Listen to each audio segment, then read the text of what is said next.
देव देव जगन्नाथं सर्वसौभाग्यदायकं ग्रहणामि डोरूपं त्वां पुत्र पौत्र विवर्धनं सप्तसामोपगीतं त्वां सप्तलोकमहेश्वरं सूत्रग्रंथस्थितं नित्यं धारयामि स्त्रो भवाहौ।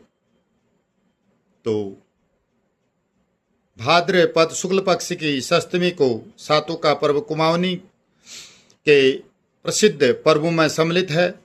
इस दिन माताएं संतान की मंगल कामना हेतु व्रतों पूजन करती हैं। कई स्थानों पर सातों आठों का मेला भी लगता है। पुरुषों के लिए जिस प्रकार जन्यापुनु श्रावणी का महत्व है, वैसा ही महत्व इस पर्व का स्त्रियों के लिए माना जाता है।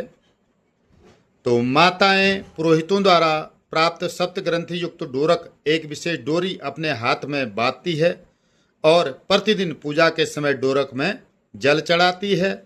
तो सौभाग्यवती हेतु प्रार्थना की जाती है। तो और आठों को भाद्र शुक्ल पक्ष अष्टमी का पर्व दुर्गाष्टमी के रूप में संपन्न होता है। कुमाऊं क्षेत्र में यह पर्व आठों के रूप में प्रचलित है। समृद्धि के प्रतीक दुर्गा के अंकुरों यानी कि पेड़ों का पूजन प्रकृति देवी दुर्गा देवी के रूप में किया जाता है, इसीलिए इसे दुर्गाष्टमी भी कहते हैं। अष्टमी की तिथि माँ जगदम्बा दुर्गा को अति प्रिय है, इसीलिए इस तिथि को दुर्गाष्टमी के रूप में भी जाना जाता है। दुर्गा की गोलाकार माला सी बना करके माताएं व बहनें अपने गले में धारण करती है। इसे क्षेत्रीय भाषा में दुबड़ा भी कहा जाता है। तो दुर्वा ग्रहण करने का मंत्र है कांडात कांडात प्ररोहंती परसह परस्परी एवान दुर्वे प्रतनु सहस्त्रेण सतेन चौ।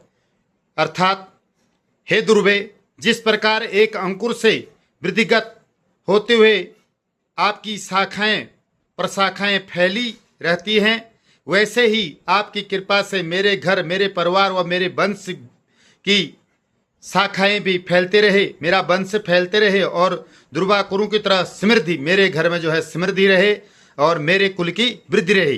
तो इसलिए इस दुर्वा को धारण किया जाता था। अब तो बाजारों में सुंदर रेशमी सूती अनेक प्रकार के डोरक व दुबड़े प्राप्त हो जाते हैं। कुमाऊं क्षेत्र के अंतर्गत पिथौरागढ़, गढ़ व चंपावत जनपद में सातों आठों का उत्सव बड़े ही धूमधाम से मनाया जाता है।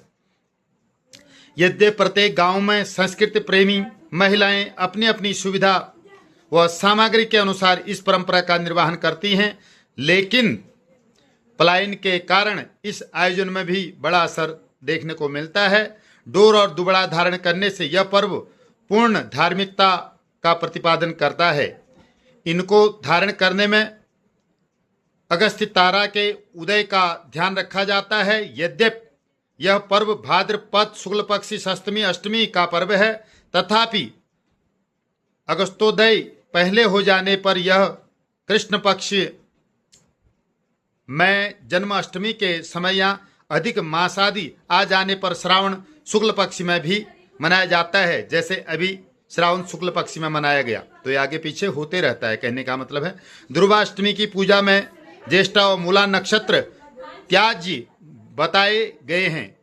तो दुर्गाष्टमी तु सा कार्या ज्येष्ठा मूल चौ वर्जते, ये कहा गया है। तो इसमें एक गाथा ये भी है। यद्यपि शास्त्रीय रूपों में गौरा महेश्वर शिव और पार्वती ही है, लेकिन कुछ गाथाओं में इन्हें क्षेत्रीय स्वरूप में गोप गोपी के रूप में भी दिखाया गया है। गाय चराते हुए दोनों की भेंट होती है और महेश्वर गौरा के समक्ष विवाह का प्रस्ताव रखते हैं। गौरा विवाह का निर्णय अपने माता पिता पर छोड़ देती है। महेश्वरी अद्भुत भेष में गौरा के माता पिता मैना का हिमांचल के समक्ष कन्या गौरा के साथ विवाह का प्रस्ताव रखते हैं। आरंभ में मैना इस प्रस्ताव को स्वीकार नहीं करती है, लेकिन बाद में महेश्वर के वास्तविक रूप को जानकर गौरा व महेश्वर का विवाह संपन्न कर देती है। तो ये इसकी गाथा है।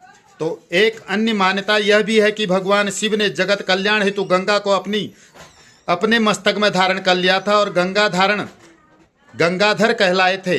गौरी अर्थात गौरा को शिव के साथ गंगा का जुड़ना उचित न लगा और वह रूठ कर मायके चली गई। तब महेश्वर भी कई आभूषण व सामग्री को लेकर के गौरा के मायके चले गए थे। तो एक विनय पूर्वक उन्हें मनाकर गौरा को महेश्वर अपने साथ लेकर के आए।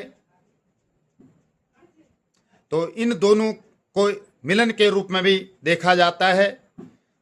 तो कुमाऊं क्षेत्र में भाद्रपद माह को भूगभदो भी कहा जाता है। गौरा भाद्र पक्ष के महीने में मायके गई थी। अन्न आदि की कमी के कारण समस्त ग्रामीणों ने अलग अलग बीज भिगा करके गौरा को दिए। इसीलिए आज इसे बिरुड़ा पंचमी के विभिन्न प्रकार के बीज बिरुड़ भिगाए जाते हैं और अष्टमी को गौरा महेश्वरी को चढ़ाए जाते हैं।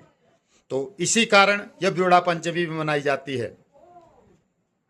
तो यह है बिरुड़ा पंचमी, सप्तमी, अष्टमी, सातवीं, आठवीं ध्रुवाष्टमी, इसकी प्रचलित कहानी का एक कथा का रूप मैंने आपको अपने चैनल के माध्यम से बताने की कोशिश करी। अगर आपको अच्छा लगा तो लाइक सब्सक्राइब करें। नमस्कार।